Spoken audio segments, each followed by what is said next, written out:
guys! Hello para to sa lahat ng mga air signs, Gemini, Libra, and Aquarius.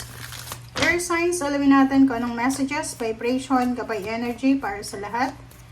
This is general reading, so pwede kang makaresonate, gamitin mo ang iyong intuition. So kung mapapansin nyo, lahat ng zodiac sign ngayon, puro healing yung lumalabas para sa linggong ito. Sa'yo, health and healing ka talaga. Hilarion. So, sa mga air signs, Gemini, Libra, and Aquarius, kung kayo ay maraming mga masasakit sa katawan, maraming kailangan gumaling, may mga makakati sa katawan, ganyan-ganito, sinasabi ng barahan na sa next 2 days na to, posibleng makuha mo yung health and healing, or posibleng emotional healing yan, or financial healing. Depende sa kung ano yung lalabas dito sa mga susunod na deck. Okay, Earth Magic. Fearlessness, remove ang... Oh, yun. Okay, so dito sa second deck mo, ang sinasabi dyan sa'yo, air signs, is yung Earth Magic mo. Okay? Mawawala yung takot mo, lalo na sa pera. Ang ganda ng baraha mo, air signs. Kasi, siguro for almost decade na sobrang financially burden ka, 'di ba? Yung parang nahihirapan ka, saan ba ako pwedeng makahingi ng pera, saan ba ako makautang, sino ba yung magtitiwala sa akin, ganito. So, in terms of money, in terms of financial, in terms of earthly things, in terms of financial, tangible, hindi ka na matatakot. Makakaramdam ka ng peace of mind. And mawawala na yung mga obstacles and challenges sa usaping pera. Ibig sabihin, talagang mag-heal ang health mo, and at the same time, spiritual and yung money. Yun yung pwedeng mag-heal sa'yo simula sa araw na ito. Okay, thank you.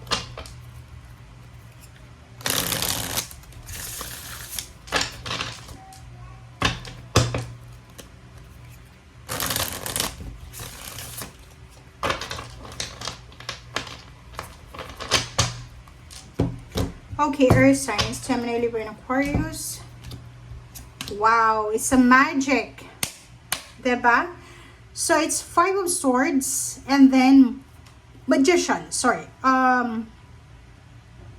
Sinasabi ng barahan na isang unexpected miracle. Unexpected miracle yun, diba?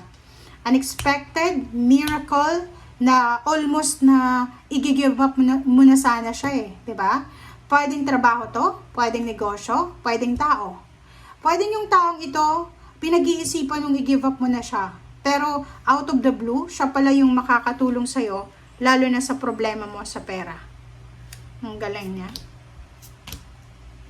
Okay, next 2 cards natin is Seven of Swords and then Knight of Swords. So, mag-iingat ka. Yun lang. Mag-iingat ka sa mga chismis, mag-iingat ka sa mga kwento, sa mga chat, sa mga kung ano-ano na posibleng marinig mo. Okay? Kasi etong barahang to, medyo medyo traitor na tao. Okay?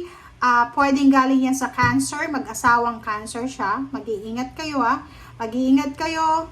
Air signs, Gemini, and Libra, sa Cancer. Mag-asawa siya, dalawa to eh, 'di ba? Pwedeng babae ito lalaki.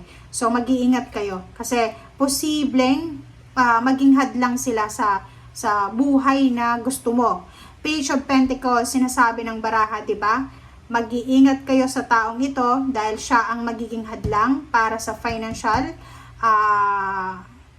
prosperity and abundance sa future mo. Future kasi to eh, na Page of Pentacles. Okay, 8 of Cups and King of Wands. So, nakikita ko sa'yo dito, posibleng meron kang idea ngayon na siguro gusto mong bumalik sa dati mong employer, dati mong katrabaho, dati mong business, or kung ano man itong dati mo. So, nandun ka sa energy na kailangan mong balikan. Okay, so, yun, balita. So, yun, nakikita ko sa'yo dito, may isang tao ang posibleng lalapit sa'yo kasi kailangan niya ng katulong. So, pwedeng ire-recommenda ka, or pwedeng ikaw yon, ikaw yung lalapitan niya directly na sasabihin kailangan niya ng tulong mo. Okay, Two of Cups. Relationship, wala kang masyadong problema sa relationship. Sobrang peaceful, sobrang harmonious yung kung may asawa ka, may boyfriend, girlfriend, or live-in, walang masyadong problema sa ngayon. Meron kayong plano, kung mag-asawa kayo, meron kayong plano together na posibleng hindi nyo muna ituloy because may mas importante kayong gagawin. Okay, Nine of Pentacles. So, nakikita ko sa'yo dito, meron kang wini-wish, financial wish to meron kang pinagpipray sa usaping pera na posibleng magagawa mo na sa ngayon. Okay? Page of Swords, nakikita ko sa'yo dito na sobra-sobra kang aggressive na makuha yung good karma, karmic justice, karmic balance, or kung ano man to na balance para sa'yo. Kasi it's your energy siya So, nakikita ko sa'yo dito na sobra-sobra kang motivated, sobra-sobra kang, anong tawag dyan? Determinado, driven, para dito sa balanse, 'di ba? Yung parang gusto mong mabalance talaga yung takbo ng buhay, financial and emotional mo, gagawin mo ang lahat para ayusin ito. Ten of Swords. So nakikita ko dito yung reconciliation. Nakikita natin dito yung message na like may isang tao na kagalit mo na pwedeng hihingi ng tawad sa'yo, or posibleng makakatanggap ka ng message or communication from someone na may mga kumbaga grudges and resentment against you. Okay? So, ang overall message mo dito is sinasabi ng baraha sa'yo na financially you will have the stability and balance sa financial, and at the same time sinasabi na yung emotion mo ay mas lalong magiging sobrang solid.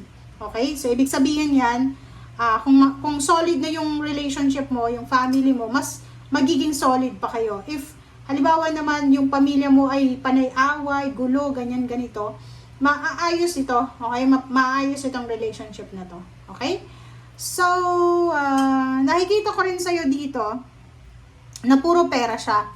Puro pera, lalo doon sa mga air signs, Gemini, Libra, and Aquarius na ilang taon na kayong said na, di ba? Walang trabaho, walang katulong, walang mautangan, parang ganon, or yung parang namumuhay ka sa araw-araw mo na kung may trabaho ka, may pera ka. Kung wala kang trabaho, wala kang pera. Pero ngayon, sinasabi ng baraha na mag-heal lahat yan. Okay? Gagaling yung financial problems mo. Gagaling yung financial sickness. Parang financial sickness kasi yung poverty So, pwedeng biglang yaman ka from rags to riches, or biglang makakatagpo ka ng tao na mayaman na pwedeng tutulungan ka niya, or bibigyan kanya ng financial para makapagsimula ng mas magandang buhay.